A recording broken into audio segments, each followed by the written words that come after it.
ओम शांति। 2031 तक संसार के 70% लोग खत्म हो सकते हैं। आपके पास कितना समय बचा है? देखिए, इस तरह के मेरे पास कमेंट आए हुए हैं। कुछ लोगों को कहीं ना कहीं से जब कोई चीज़ मालूम चलती ही है, या न्यूज़ पर या कहीं ना कहीं एस्ट्रोलॉजर कोई भी भविष्यवाणी करते हैं, तो जो लोग मेरे से जुड़े हुए हैं तो वो कहीं ना कहीं विचलित हो जाते हैं। तो वो फ़ोन कॉल के माध्यम से या कहीं ना कहीं से कांटेक्ट कर से मेरे से पूछते हैं। तो ये चीज़ उन्होंने पूछा है बार बार कि हमने ऐसी चीज़ देखी है, आज बहुत एस्ट्रोलॉजर भविष्यवाणी कर रहे हैं, न्यूज़ चैनल पर दिखाया जा रहा है कि 2031 तक 70% लोग खत्म हो जाएंगे, अब थोड़ा सा समय और बचा हुआ है, तो फिर क्या हाल होगा दुनिया का? प्लीज़ बताइए, क्या वास्तव में 2031 तक 70% लोग खत्म हो जाएंगे? सिर्फ 30% ही आबादी बचेगी क्या दुनिया की?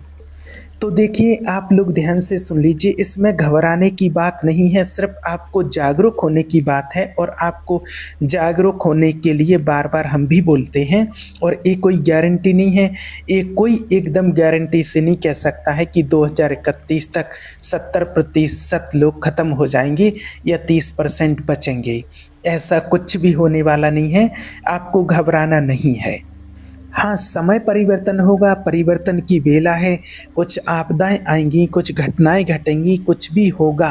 होगा तो ज़रूर, ये नहीं कह रहे कि नहीं होगा, लेकिन एकदम लिख कर के ऐसे नहीं दे सकते हैं कोई भी कि 70% जनता खत्म हो जाएगी, लोग खत्म हो जाएँगे, सिर्फ 30% ही बचेंगे और उसमें आप भी आ जाएँगे। ये कोई गारंटी नहीं ले सकता है, ना एकदम गारंटी से ऐसे कह सकते हैं।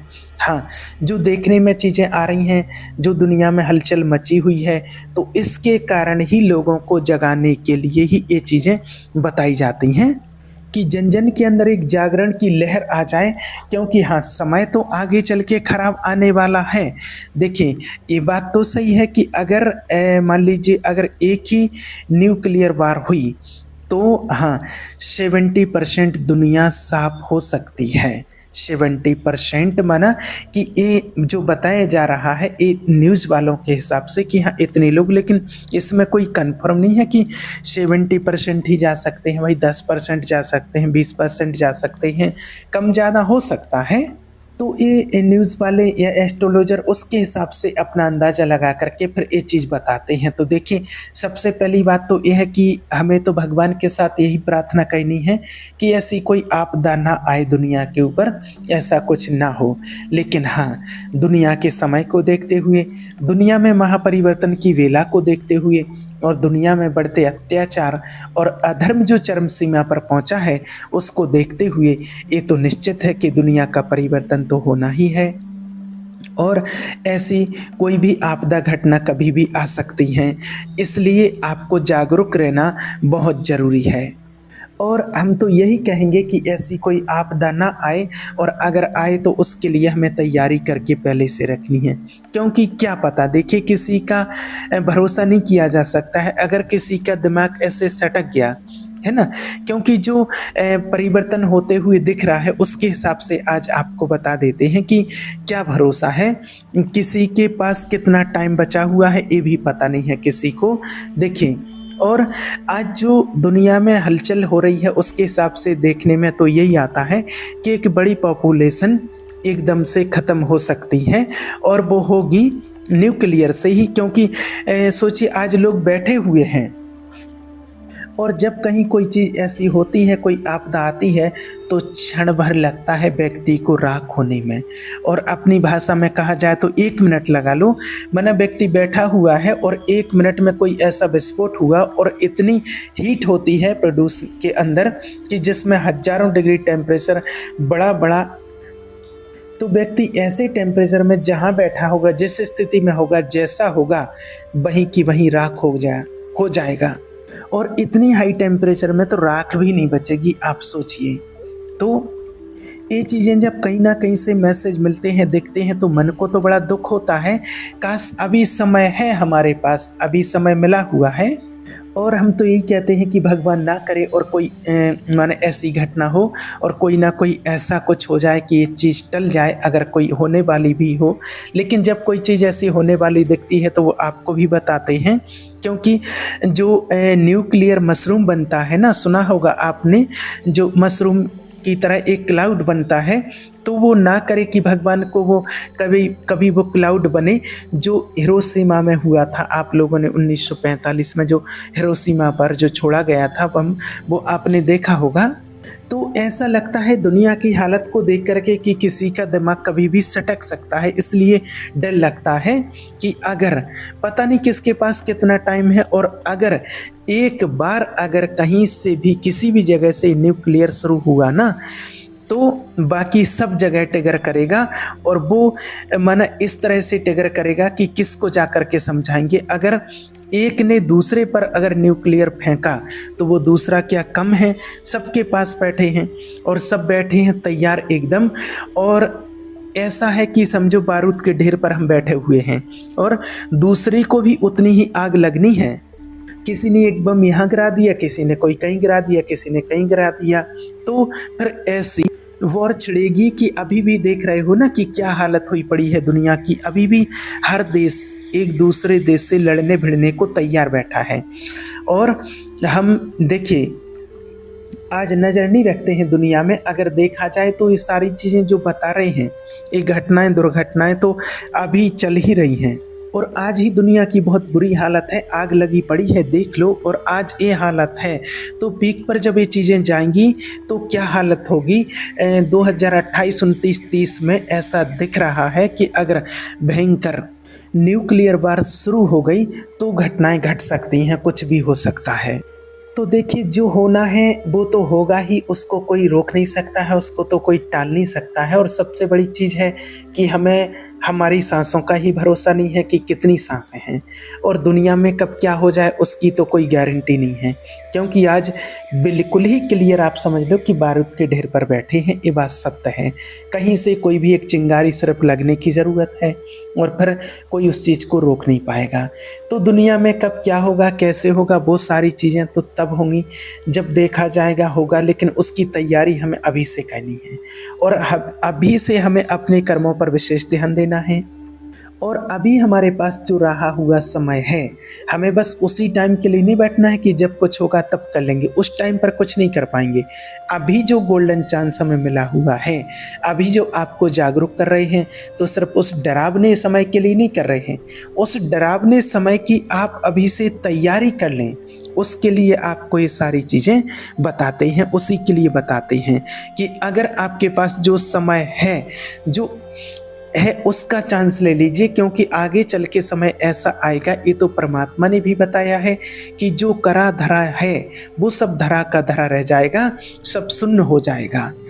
जो भी जितनी चीज़ों के पीछे आज हम भाग रहे हैं ना, सोचो कहीं भी अगर कोई एक घटना घट जाती है, कहीं आपदा आ जाती है, कहीं कोई बम गिर जाता है, कहीं कुछ ऐसा हो जाता है, तो सब कुछ साफ हो जाता है, सब कुछ लेनी देनी खत्म। जो भी कमाया, जो भी रखा था, सब धरा का धरा रह जाता है। और आज जिसके पीछे भाग रहे हैं ना कि ये कर लूँ, ये खा लूँ, वो पी लूँ, इससे मिल लूँ, उसके साथ ऐशो आराम कर लूँ, ये कर लूँ, वो कर लूँ, मकान में दुकान बना लूँ, ये कर लूँ, ये फलानी चीज़ है, ये ढिकानी चीज़ है, ये सब पता भी नहीं चलेगा और गया कहाँ। कहीं एक बम गिरेगा, कोई एक आपदा आएगी और सब कुछ खत्म हो जाएगा, मिनटों में पता नहीं चलेगा।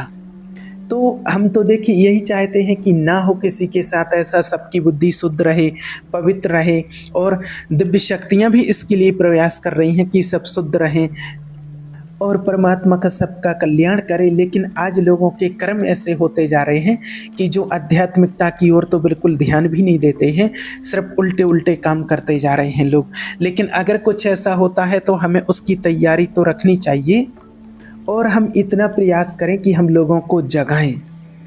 देखिए अगर व्यक्ति ने मृत्यु के पहले, मरने से पहले, कोई आपदा आने से पहले अगर भगवान का ध्यान कर लिया, अपने कर्मों को सुधार लिया, अपने कर्म श्रेष्ठ बना लिए, तो उसने अपनी आत्मा का कल्याण कर लिया, तो आया गया सब सफल हो जाएगा जितने भी प्रयास किए हैं। अगर मृत्यु के टाइम पर एक परमात्मा की याद आ गई, उस परमेश्वर की याद आ गई, भगवान की याद आ गई, तो समझ लो उस आत्मा की सद्गति हो जाएगी। हमारे हाथ में और तो कुछ नहीं है, हमारे बस में कुछ नहीं है, ना हम कर सकते हैं, लेकिन हमारे हाथ में ये है अभी कि हम अभी से पुण्य कर्म जमा करके, अच्छे श्रेष्ठ कर्म करके, परमात्मा को याद करके, और लास्ट के समय तक हम अपने जीवन को उन्नत जीवन बना सकते हैं। और जो ऐसी पुण्य आत्माएं होंगी कि जिन्होंने अपने जीवन को सफल कर लिया है परमात्मा की याद से, मेडिटेशन, नाम जप, पुण्य कर्मों से, तो वो अपना तो कल्याण करेंगे ही करेंगे, लेकिन ऐसी आपदाएं जब आती हैं, जब मुसीबत आती है, कोई परिस्थिति देश दुनिया के ऊपर आती है, तो वो आत्माएं, वो दिव्य आत्माएं, वो देव आत्माएं अनेक आत्माओं का कल्याण भी कर सकती हैं, अनेक आत्माओं का कल्याण करते हैं। तो इसलिए कहते हैं कि अभी समय है, अभी जुट पड़ो, प्रयास करो, अभी समय है। और हमें लोगों को जगाना है, जगाने का प्रयास करना है अपने अपने लेवल पर, और लोग आने वाले समय को और अपने जीवन की वैल्यू को समझ सकें, और ब्रह्म मुहूर्त के समय को समझ सकें, अमृत वेले के टाइम को समझ सकें। इस टाइम को अगर संभाल लें, और ये बात सत्य है कि अमृत वेले ब्रह्म मुहूर्त में वो जादू है, और इस अमृत वेले का जादू हम सबको पता है, मैंने कई बार आपको बताया है, समझ में आ चुका होगा, और बहुत समय से लोग जुड़े हुए हैं, और मैंने बार बार बताया है कि अगर ब्रह्म मुहूर्त में उठ करके आपने थोड़ा सा भी जाप कर लिया, परमात्मा का ध्यान कर लिया, मेडिटेशन कर लिया, तो आपके अंदर कितनी जागृति आ जाती है, और फिर सारे दिन कितनी ताजगी, कितना आनंद भरा हुआ होता है। और जो आनंद मैंने पाया है, और वो आज हजारों लोगों, लाखों लोगों ने पाया है और मिल रहा है, और वही बीज आज आपके मन में डाला जा रहा है, उसको डालने की कोशिश कर रहे हैं, और आप सभी को जगाने का बस प्रयास कर रहे हैं। वही कहते हैं कि उठ जाग मुसाफिर, अब भोर भई, और कोई भरोसा नहीं, एक दिन मृत्यु की नींद ऐसे आने वाली है, उसके बाद फिर उठने वाले नहीं हैं। इसलिए अभी चांस है, अभी कहा जा सकता है कि ये अवसर है, अभी अवसर है, इस अवसर को गंवाओ नहीं। इसलिए अब उठ जाएं, जाग जाएं, वो पुण्य आत्माएं जाग जाएं पुण्य कर्म करने के लिए, क्योंकि आने वाला समय आपके लिए एक नया सूर्य लेकर के आने वाला होगा, और आने वाला समय आपके लिए अच्छा होगा। जो पुण्य आत्माएं हैं, ये पुण्य आत्माओं के मिलन का समय होगा, और ये सारी पुरानी धारणाएं टूटेंगी, वो एक नया सूर्य जागृत होगा, एक चेतना का, महाचेतना का। बेशक परिस्थितियां चाहे कितनी भी विपरीत रहें, लेकिन चेतना का सूर्य जागृत होगा, आत्मा का सूर्य जागृत होगा, और लोगों में अवेकनिंग आएगी। इस बात का पूरा पूरा प्रयास किया जा रहा है। तो आपको भी बस यही बात बताने के लिए प्रयास करते हैं कि आप भी जागिए, और अभी समय है, समय को पहचान करके अपनी आत्मा की उन्नति कीजिए, और आने वाले समय के लिए आप भी जागरूक हो जाइए। तो कैसी भी परिस्थितियां आती रहें, लेकिन आपका कुछ नहीं होगा। ठीक है। ओम शांति।